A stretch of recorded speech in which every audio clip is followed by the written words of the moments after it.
And we're live. Welcome to the Wu-Man Chu Chronicles.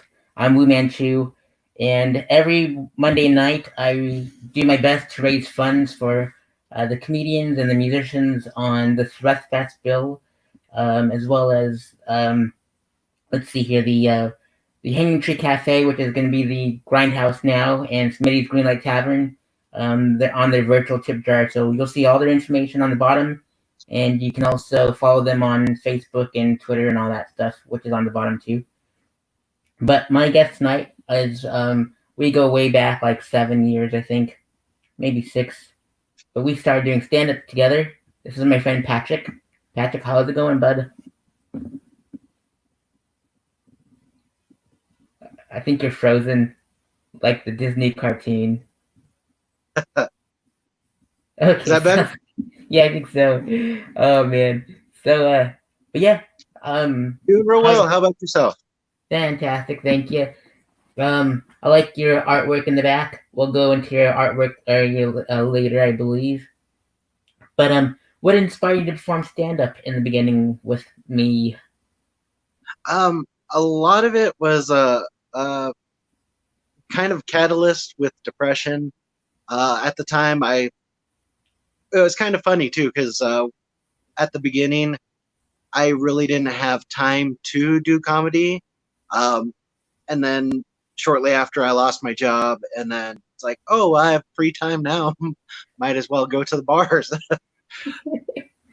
Indeed, and the bar that we always frequent was to do stand up was the downtown bar, and Downtown bars, Keith Avery and Brian. Yeah. I don't remember his last name right now, and I know I'm going to butcher it regardless. So. I know I have a funny last name.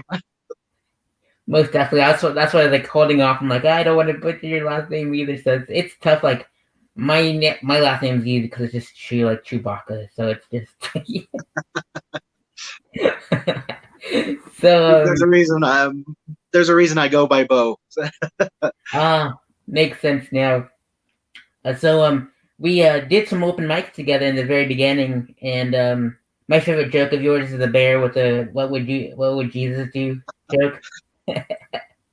That's still one of my favorites too. Absolutely, and it's Surratt's too, because like the whole fisting thing. So, oh man, but we go way back, and like my very first festival appearance was with you, and then that happened way before. That happened between the open mics that we've done consistently. And you were on my first show too, which was like 4 months later after the festival, which is weird because it's like usually you have to go to the show first and then the festival after. But you just completely skipped that step. Just indeed, which was pretty awesome because it was like a blessing because like you were on both with me, which was awesome. And my favorite jokes from that night was like when Sarath and you went to the Oriental restaurant with the chopsticks, and like I showed that to like all my friends, and they're like, "Man, he's brutal with like the Cruella de Vil joke and tailoring the dogs and stuff like that. Good stuff, man." So I mean, sometimes when you do stand up, you have to come from a dark place. Like for me, like you said, like you lost your job and depression and stuff, and what was it like? Go ahead. What was I it had like? I had a lot of network of friends too that motivated me. A lot of the locals here in town, Garrett Waller, and actually without Wade Ridley, we probably wouldn't even have attempted. Not necessarily me and Garrett, but like me and you and Sareth. Because without that, at the time, we really didn't have too many outlets. I know, what was it, Phil's Radiator? It was more of a music venue at the time, and just just from the first Sareth Fest, we found out it's kind of hard doing music comedy because, well, after the musicians play, that's when people want to talk. Yep. And that was rough, and like they were setting up and we were tearing down and all that stuff, and it was just like no, we're just gonna have our own day, and then they're gonna have their own day, and then whatever happens, happens. But like, what was your first show like? Your official show like? Like, who was all on the bill with you and all that stuff? Oh man, my first official show. It was a charity for, I don't know if it was somebody's birthday or like an RIP event or but it was with Rob Lee over at the Pixie Bar here in Pueblo. Uh, he didn't warn me that little kids was going to be around. And being a fresh comic, you don't want to say anything about like jacking off a bear in front of people, especially like little kids. But then also you don't want to assume just like, oh, if they were raised like how I was raised, my parents didn't care. Like, oh, you can say whatever you want in front of him, as long as he doesn't repeat it, we're fine. Yep. Oh man, that must have been a rough crowd for sure. Actually, it was pretty good. I had a pretty good response. I was more concerned because there was no warning. They didn't say, "Oh, well, like in 5 minutes we're going to start." No, I was mid like rolling a joint backstage, and the next thing you know, coming up on stage, it's like, uh, so one hand's with the joint inside my pocket the entire time as I'm doing the set, just trying to, well, maybe I can roll it in my pocket. So the entire time I'm just like on stage, just, so I'm pretty sure that didn't help either. Indeed. It's like in the beginning, it was just rough. Like we just didn't know what we were doing. Like, how do we properly run a show? How do we handle hecklers? We were just brand spanking new to this thing. I love telling this story because one of my worst heckling situations turned out into one of my best comebacks. Um, I don't know how like PC or raunchy we can get on here, Go for it. We might as well. but so it was at Raid with Wade Ridley. He hosted another open mic. Um, you were there. It was either you or Sarath, probably both. Um, and a Native American woman. She was drunker than shit. She came in, and I'll admit it. At the time, I was one of those. I thought I was going to be the Eminem of comedy. Oh, I'm going to say whatever, do whatever. No one's going to give a fuck about me. Da da da da da. You can't do that, people. It's a life lesson I've learned. Um, and if you're going to be, I'm not saying I was intentionally being racist, but like it's you bring race to the table, and it's one of those. Unless you're that actual race, it's hard. uh, but Sareth approved, so I feel better about it. Uh, but at the time, the Sioux Indian, she said she was Sioux like 5 minutes after I asked her what type she was. Um, the whole context of the joke too was at the time Don Sterling, if you guys remember, he was the owner of the Cavaliers or one of the NBA teams. He was caught on tape being racist, talking to his wife. Oh, I don't want you around those people. Da da da da da. Um, and this is kind of based off of a true story. A couple of friends of mine got drunk and decided to Google tasteful racist jokes. Oh man. And the very first one was like really bad. Um, and I actually said the joke on out loud. Mind you, I didn't say like the N word or that night. I didn't say the N word or anything like that. Um, but she was like, she came up. Oh God, she came up and started heckling me about it. It's like, oh, you're racist. Da da da da da da. About that time, Keith came over. The bartender came over and took her water and her drink away from her. And you can't take Indians' water away from her. It's like, they already did. So, and it was one of those like, okay, I know I didn't handle that situation the best, but I think I came back very quickly. um, but then like after later on, you learn like okay, how to read a room, how to handle a situation, how to like uh, deal with people better. I guess that's a better way to say it.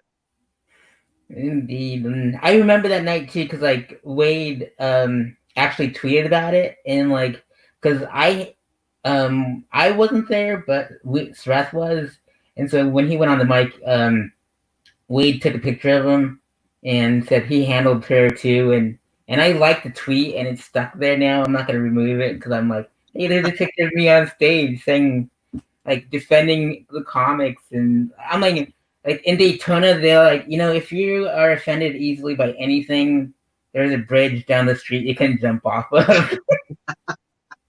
And they say that in the beginning because they're like ruthless, and I'm like, Pueblo is like the Daytona of Colorado, and if you can't, handle like jokes, then you shouldn't be in a comedy event, and because these are all jokes, and people are just soft nowadays, and I don't know.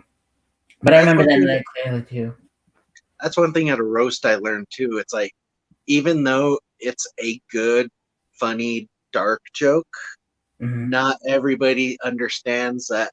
Oh, it's a roast. It's going to be dark. We're going to go low. We're going to go. Every ooh is just as well as applause. Absolutely, and it's still on YouTube too. It's like 500 views, and it's like there's no like everyone seems to love the whole thing. Like there's like the whole hour is fantastic, and oh man, and that's I think that's why people are so sensitive about roast. And like I ask people, do you guys want to get roasted? And a lot of people just say no, and I'm like, all right, fine.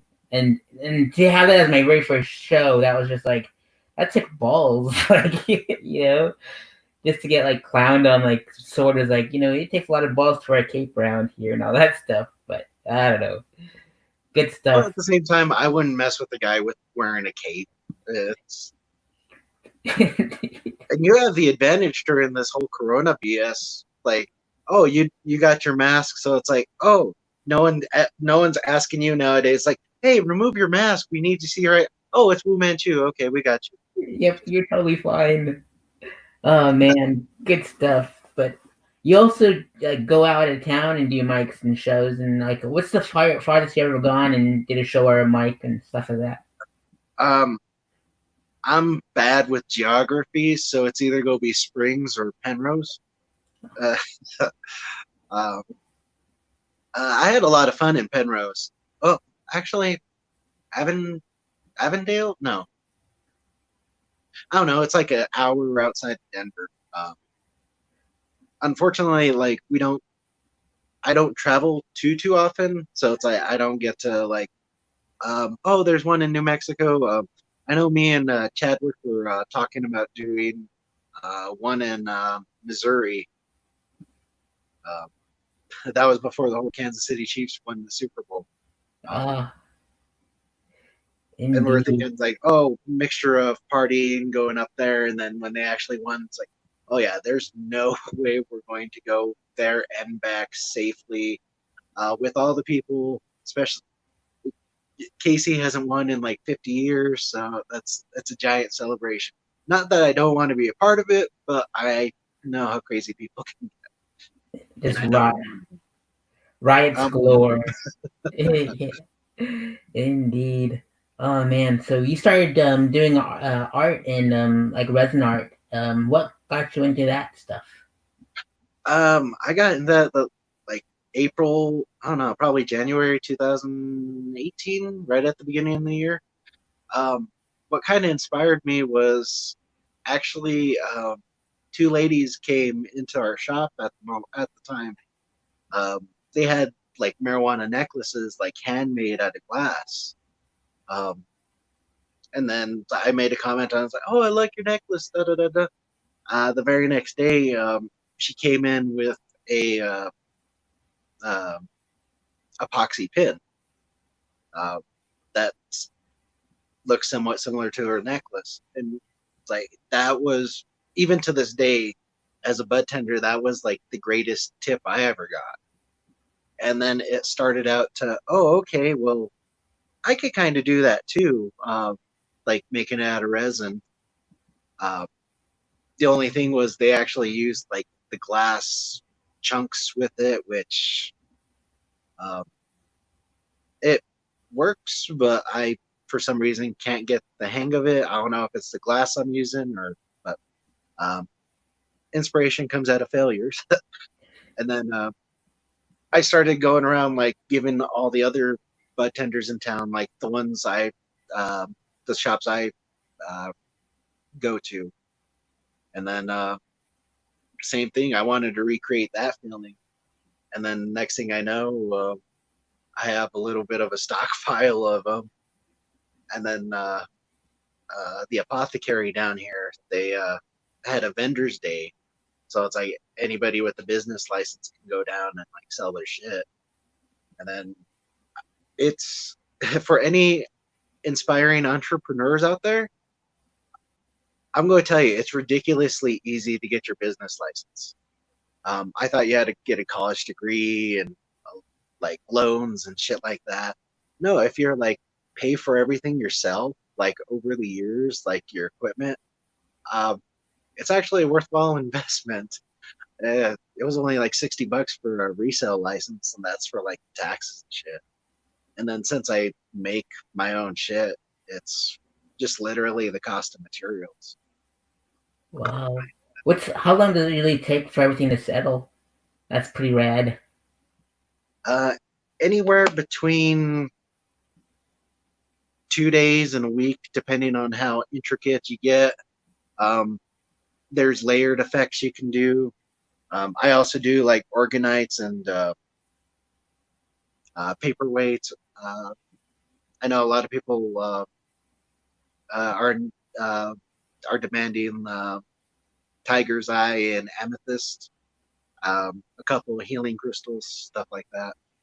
So it's not just pins and accessories, but it, it's a wide variety of what I offer.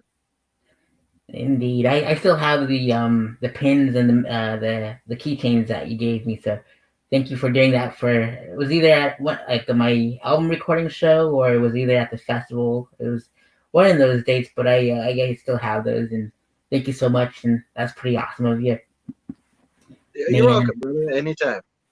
Sweet. Man, and we might have to go virtual this year for the fest, and because of COVID, I'm not sure how it's happening over there. But what's it like during these times? Um, in Pueblo, I know the governor just recently instated if you enter a business, you have to wear a mask. Even before that, like back in May when I was working, um, I'm still working. Um, I know a lot. It's like, oh, Bojan, what you been up to? Which dispensary you get fired from this time? This time it's Maggie's Farm. Uh, Oh no! you can thank John Brown for that. I'm Um, kidding. I'm kidding. I'm kidding. John Brown, I love you. For the story behind behind that, uh, during the last Surf Fest, my manager at Maggie's went to our show, and it turned into a roast of Maggie's Farm. Um, I can say that now. I completely fucking agree. It's like, oh, you're going to spend like $200 for shitty outdoor weed that doesn't have any nutrients. But anyway, I'm over at the 719 now, 719 dispensary. So, and I love it over there. It's really interesting where the owners are actually there daily interacting with the workers. It's a great environment. There's none that day crew, night crew versus night crew bullshit. Um, but getting off track. Um, what was your question? oh yeah. Um, I guess it had to do with the COVID thing. Oh, Um, even like the customers, they didn't like 9 out of 10 people wear their masks, and out of like that 9 out of 10 of those are more like, oh, I just forgot it in the car or shit like that. But nowadays, it's like we're getting very minimal uh, resistance with it. I know some other business owners like uh, Bozo's down here. She gets a little bit of pushback, wanting a lot of phone calls. Oh, can we come in without your mask? It's like, and I completely understand. I hate wearing the mask. I'm fat. My breath's hot. I got a little bit of a beard. There's plenty of condensation. I don't like feeling wet in my face that way. Um, but at the same time, I don't. I, same thing like at the dispensary. I'm not going to risk my badge, my career, just to convenience you for that 10 seconds. As Indeed. far as like sickness and cases, I know we're pretty low on the totem pole as far as like versus Denver, Colorado Springs, stuff like that. Manitou, I know is kind of bad, um, but at the same time, I think that's just the. It's because it's the most touristy area, so a lot of people coming in and out of it. But as far as like actual sickness and cases, I know we're kind of low. That's good. Because, like, I'm glad no one visits Pueblo and we have, like, that stigma around us. Like, you guys can just go up north. We got, our town's pretty cool and no outsiders allowed. Oh, man. But man, I had no idea your boss was there. I remembered that night, too. We were doing a comedy show in Jesse's basement during the fest. Man, that was a pretty cool night. Both nights. We did stand up 2 nights at that place, I believe. So, Yep. oh man.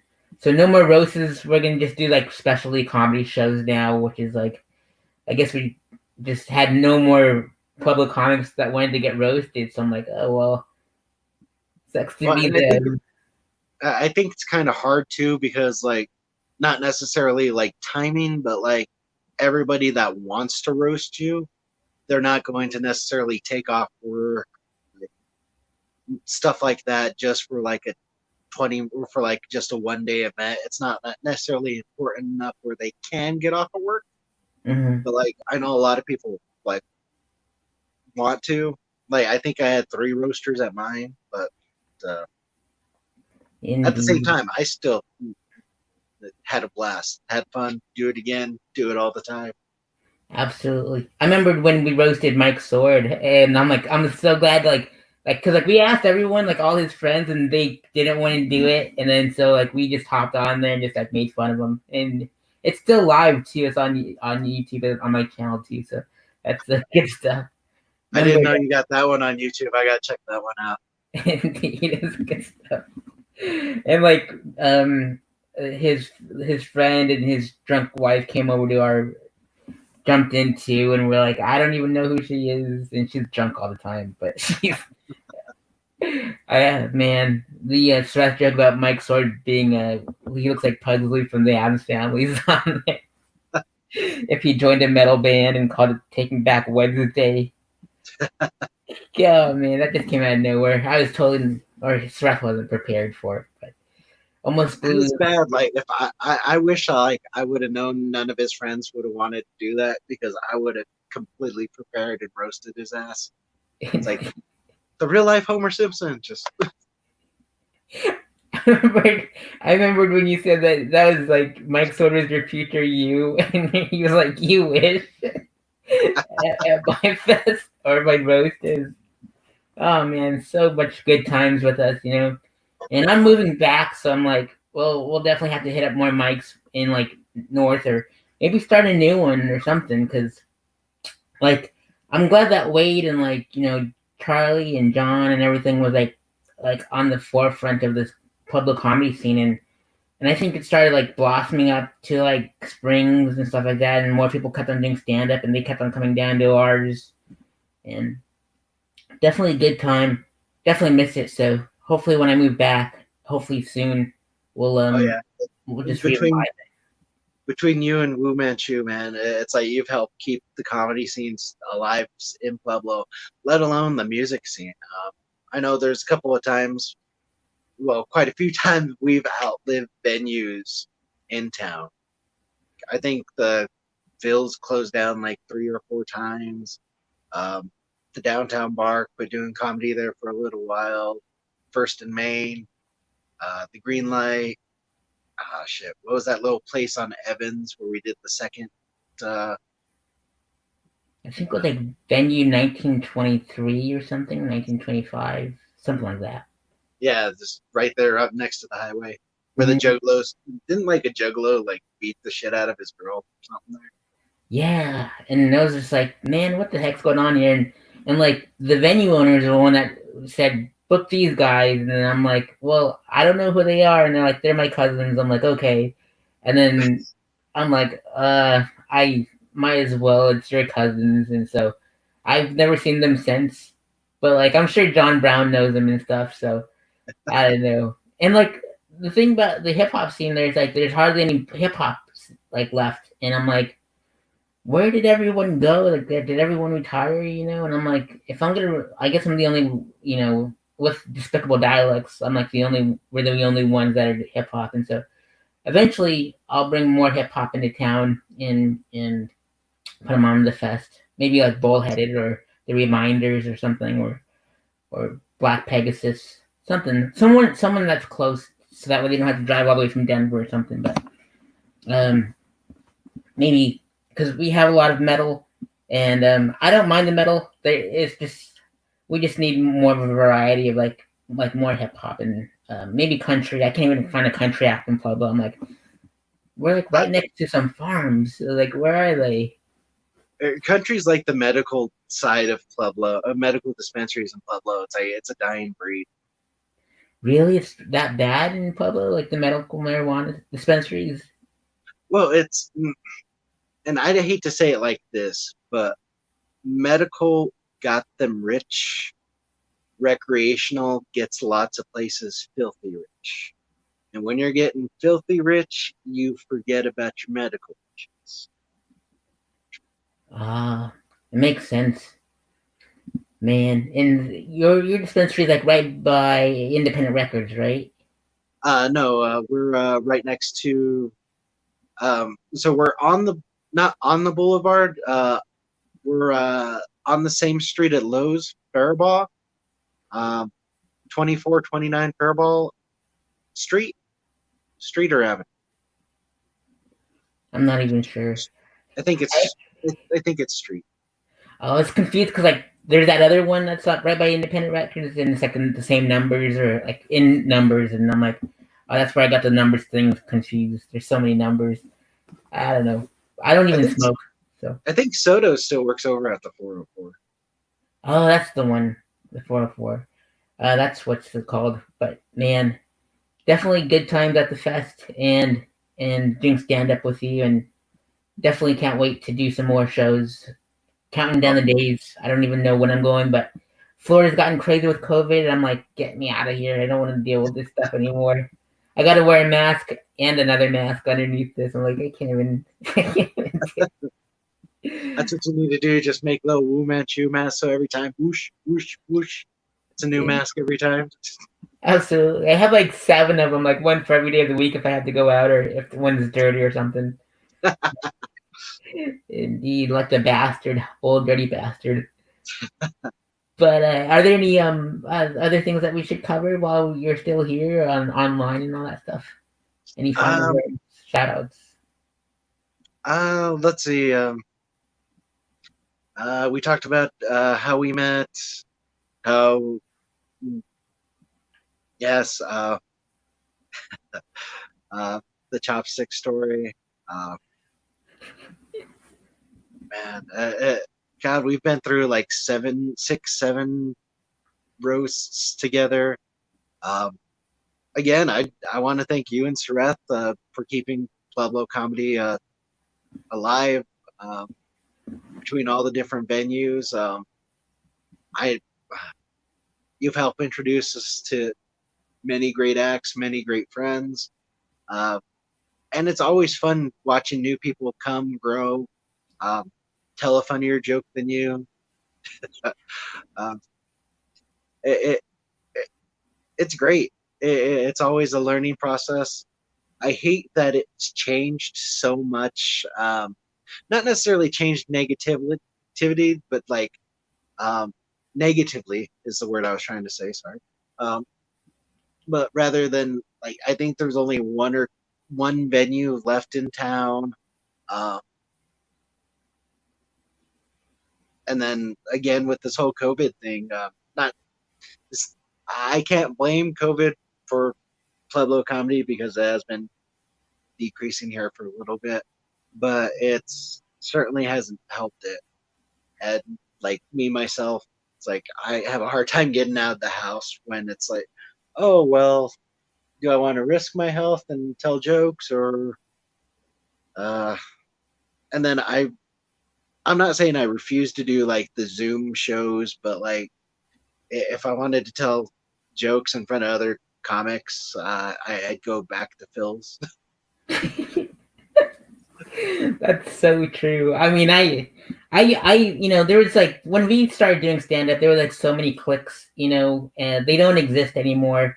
But like we were always the ones that didn't have a clique that we belonged to, and I think that's what like kind of like stunted our growth for like the longest. Because like if they were a part of that clique, some of them would like work together, but we were just out of it. And so like in order for us to actually be on shows, or for Sreth anyways, we had to create shows, but it all under the water under the bridge now, because like when we moved out here, it was just like I was in between three major cities of comedy, and so it was just like I could just bounce around like an hour drive to like Jacksonville and Daytona or Orlando, and like I noticed like John moved away, and like Charlie and Wade and myself, and of course like there's others that had comedy shows, but it just everyone moved away for like the longest, and it's like, man, I'm glad everyone's making their way back.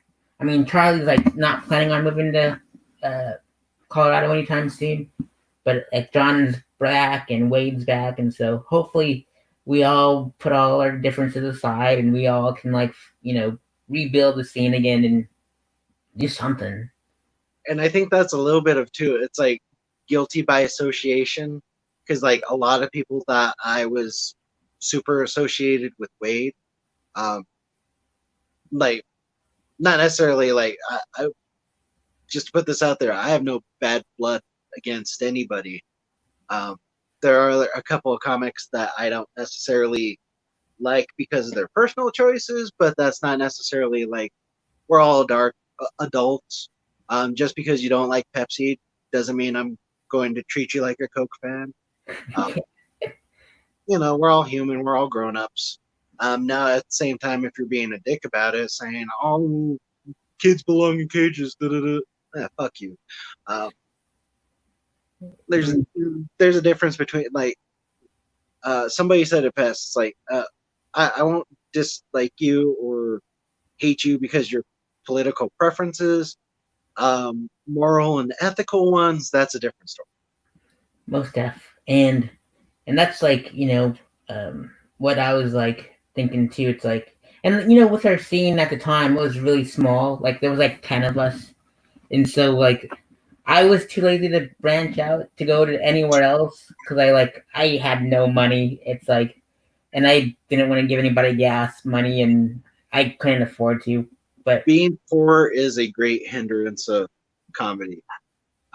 Between it's like, oh, do I save this $5 to go to work during this week, or do I spend this $5 to go tell a couple of jokes and entertain myself for the week? it's like a double-edged sword for sure. But And then it's like you try to justify it. It's just like, oh well, I'm going to be telling this at my green room like 10 years from now when I'm on Comedy Central. It's like, oh yeah, I was one of those starving comedians too. It's like my last $5 went into my gas tank to go to the show.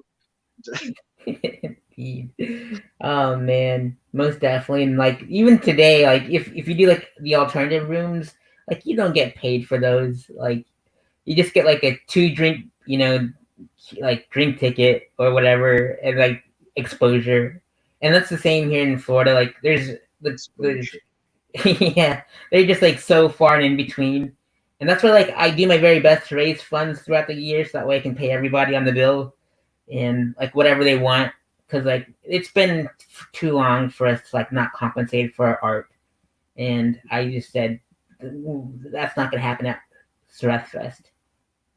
And so whether they want shirts or food, drinks or cash, like I give everyone options. Hell yeah, there's been a couple of shows I've been asked to do, and they've been pay to play. And I'm sorry, I have no problem like helping sell tickets, but like I'm not going to be that guy. Oh, you have to sell 10 tickets, or else you're not going to be a part of the show, or that 10 tickets are going to come out of your pocket, or you're paying, or. And then there's been plenty of times here in town where I've headlined and haven't gotten paid for it, or and yeah, like And you said, it's entrepreneur like us. Like we take too many hits in the wallet.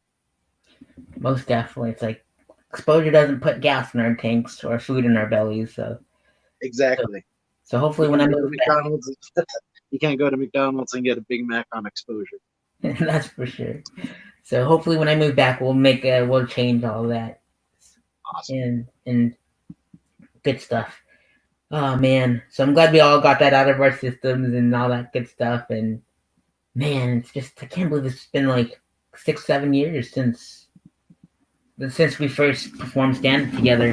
That's just wild.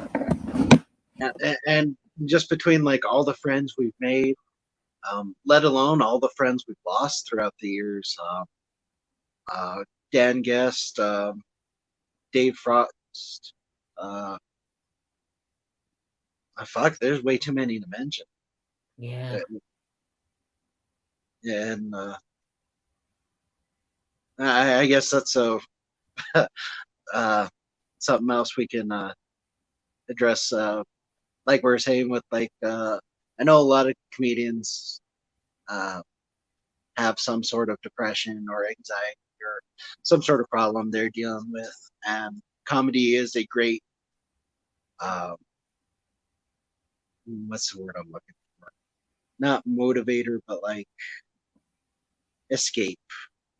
Because like I know in tragic situations like this, in August will be a year when my dad died. The first thing I did is like, okay, how can I make this fun? yeah, So it's like I know there's a lot of comics out there that's suffering in silence.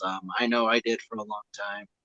So if anybody does need any help, feel free to contact anybody, whether it's your friend, a complete stranger, um, a random Facebook message.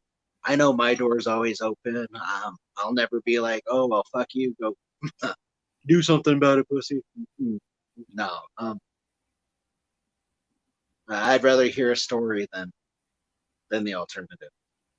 indeed. And I remember like one of the comics that were like older than us in comic years. They were like, you were either depressed or egotistical when you're a stand-up comedian, and man, that really hit hard. I guess I'm alter egotistical. Oh man, but man, it's the truth. But we try to like the good thing about stand up is like what I drew to it. Like when it comes to my depression, is like we shine the light on those demons, and then we make fun of those demons. And even You if it's laugh at them. 5 minutes, it's just like laughing in their faces, and it's just like man, I wish there was like more stand up in Pueblo, but hopefully that scene comes back to life again. And I mean, we're all keeping it alive in some sense, but it's not just regularly happening. Hey there, pup. How are ya? Say hi, Oscar. Hey, Oscar. Oh man, good stuff.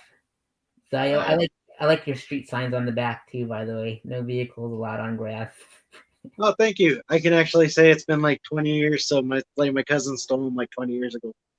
Wow, that's pretty awesome. Good stuff. Oh man, didn't somebody bring a stop sign to our mics or some random stuff like God, street? who the? Yeah, who the fuck was that?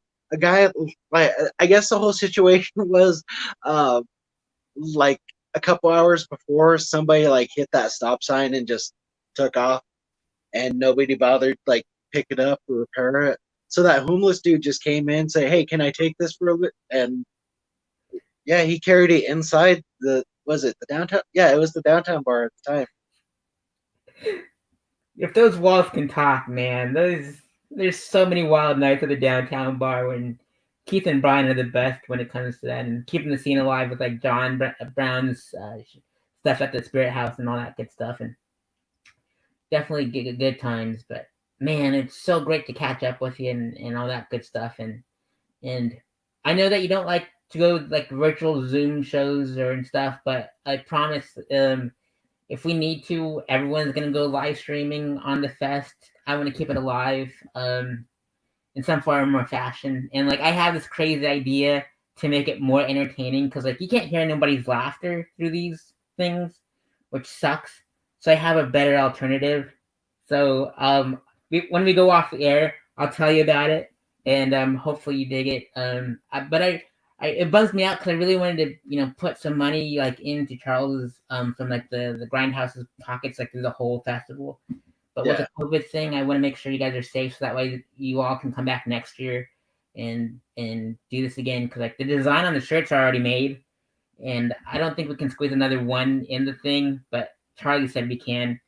But I yep. promise you, the design is super sick. It's just from my mind to like Charlie's Sharpies. They're just you guys are gonna be blown away by this, and I can't wait to get through your shirt and like every year, and I think you'll dig it. So, but yeah, we'll I was talk gonna about. say I haven't been disappointed yet with the shirt. Oh heck yeah, dude! It's gonna be the bee's knees. But we're gonna sign off the Wu-Man Chu Chronicles until next Monday. But Bojan and I will be discussing what we're gonna plan on with the virtual show for the comedy portion of Stress Fest offline. It'll be a surprise to everyone that's on this during the fest. So it'll be live streamed on YouTube. So and it'll be fun with the bands and stuff. They're gonna dig their setup as well. Awesome. So I'll see you all next week. For my guest is I'll announce it later, but Bojan and I will be signing off for now. Um, as as my old saying goes, I'm not a cosplayer. I just crush a lot. All right. And my saying is, life is never too expensive for nice toilet paper. Indeed. Awesome stuff. Awesome.